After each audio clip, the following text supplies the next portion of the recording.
جو وہاں پر ہفتوں کے لیے اسی اسٹوڈنٹ ہاسٹل نما ہوٹل میں مقیم تھا جہاں گیبریل رہتا تھا۔ دونوں کی ایسی دوستی ہوتی ہے کہ گیبریل اسے اپنے دوست لڑکوں لڑکیوں سے ملواتا ہے اور استنبول کے ان حصوں تک لے جاتا ہے جو سیاحوں کی لسٹ میں نہیں ہوتے۔ ایک رات اس پاکستانی اسٹوڈنٹ کو پولیس پاسپورٹ ساتھ نہ رکھنے پر غیر قانونی قیام کے شک میں پکڑ کر حوالات لے جاتی ہے۔ گیبریل کو گورا یورپی ہونے کی وجہ سے پولیس چھوڑ دیتی ہے، مگر گیبریل اپنے پاکستانی دوست سے حق کے دوستی ادا کرتے ہوئے اس کے ساتھ حوالات چلا جاتا ہے۔ وہ پاکستانی یونیورسٹی اسٹوڈنٹ عرفان جاوید ہوتا ہے اور حوالات والی رات سے وہ گیبریل پر لکھے طویل خاکے کا آغاز کرتا ہے۔ یہ خاکہ نہیں، ایک سفر نامہ، افسانہ اور تاریخ و سماج کی عکاسی ہے۔ بعد ازاں دنیا کے کئی ملکوں کے سفر کرنے کے باوجود استنبول عرفان کے اندر ایسے اتر جاتا ہے کہ جب وہ اس پر تحریر کرنے پر آتا ہے، اس نظر سے اس شہر کو، تہذیب کے گہوارے کو دیکھتا ہے جو ایک عام آدمی کی نظر نہیں، ایک فنکار کی نظر ہے، ایک شے پارا تخلیق کرتے ادیب کی نظر ہے، آدمی میں خواب دیکھنے دکھانے والا دست شناس۔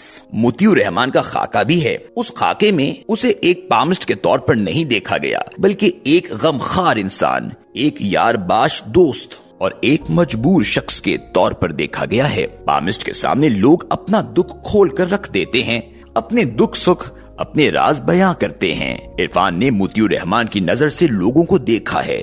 مطیع جو نوادرات کا شوق رکھتا ہے، شکاری ہے، ایواگون جنموں کے سلسلے کے عقیدے میں دلچسپی رکھتا ہے اور سیاست دانوں سے اس کی دوستی ہے۔ اس خاکے میں سابق وزیر اعلیٰ پنجاب منظور وٹو، گزشتہ گورنر چودھری الطاف چودھری، پرویز الہی اور دیگر کئی سیاست دانوں سے اس کی ملاقاتوں اور حکایات کا بیان ہے۔ عاملوں، جعلی پیروں کی جال سازی کا احوال اور جیل کے ان قیدیوں کا تذکرہ ہے جو اسے خط لکھتے تھے اور وہ ان سے ملنے جیل چلا جاتا تھا۔ عرفان نے مطیع کی کل شخصیت کو 3 الفاظ میں سمیٹا ہے۔ 60 کی دہائی میں جب یورپ اور امریکہ میں ہپی تحریک اپنے عروج پر تھی تو کھاتے پیتے خاندانوں سے تعلق رکھنے والے چند پڑھے لکھے لڑکے بھی شوق و جستجو میں یورپ اور امریکہ کو نکل گئے تھے۔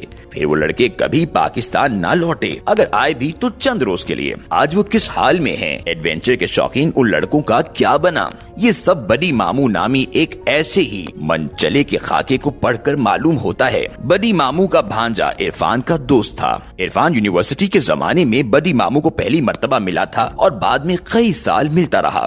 وہ آج بھی بڑی ماموں سے رابطے میں ہے۔ اس میں 60-70 کی دہائی کا ویانا، آسٹریا اور یورپ نظر آتے ہیں۔ امریکہ کا انڈیانا دکھتا ہے اور لاس ویگس جسے شہر گناہ کہا جاتا ہے، اور جہاں بڑی ماموں ایک جوئے خانے میں برسوں مینیجر کے فرائض سر انجام دیتے رہے کہ شب و روز کا احوال ہے، اس میں ایک تجربہ کار جہاں گرد کی نظر سے عورت اور مرد کی نفسیات، طلاق کے بڑھتے ہوئے رجحان، عشق اور رومان کی مختلف جہتوں اور مختلف موضوعات کو منفرد انداز میں دیکھا گیا ہے۔ مغرب کے بہت سے لوگوں کی طرح بڑی ماموں اشیاء کے بجائے یادیں اکٹھی کرنے پر یقین رکھتے تھے۔ عمر کے اس آخری حصے میں ان کی یادوں کے خزانے کا کیا ہوا؟ اس موضوع پر ایک بہت مختلف اور منفرد پہلو سے چونکا دینے والے انداز میں اس خاکے کا اختتام ہوتا ہے۔ بانسری بابا اس کتاب کا آخری خاکہ ہے اور میرا پسندیدہ بھی۔ کسی بڑے ادیب کی خوبی ہوتی ہے کہ کسی عام کردار کو چھو کر لازوال کر دیتا ہے۔ اس خاکے میں بابا اقبال پہرے دار کے سے درویش صفت، صوفی منش، جانوروں پرندوں سے عشق کرنے والے، شاموں کو بانسری کی دھن چھیڑنے والے بانسری بابا کو عرفان نے امر کر دیا ہے۔ مجھے اس خاکے میں اے حمید کا قلم نظر آیا اور اساتذہ ادب کی جھلک نظر آئی۔ اس میں ماضی کی چھتناور درختوں میں گھری اور انوکھے جیتے جاگتے کرداروں سے رنگی لاہور چھاونی دوبارہ زندہ ہوتی نظر آتی ہے۔ اس تحریر میں کوئل کی کوک، چلتی چکی کی ہوک اور بانسری کی مدھر موسیقی سنائی دیتی ہے، گنگناتی ندی کی کومل آواز اور چھوٹے ننھے منھے بچوں کی کلکاریاں سنائی دیتی ہیں جو کانوں کے رستے روح میں اتر جاتی ہیں۔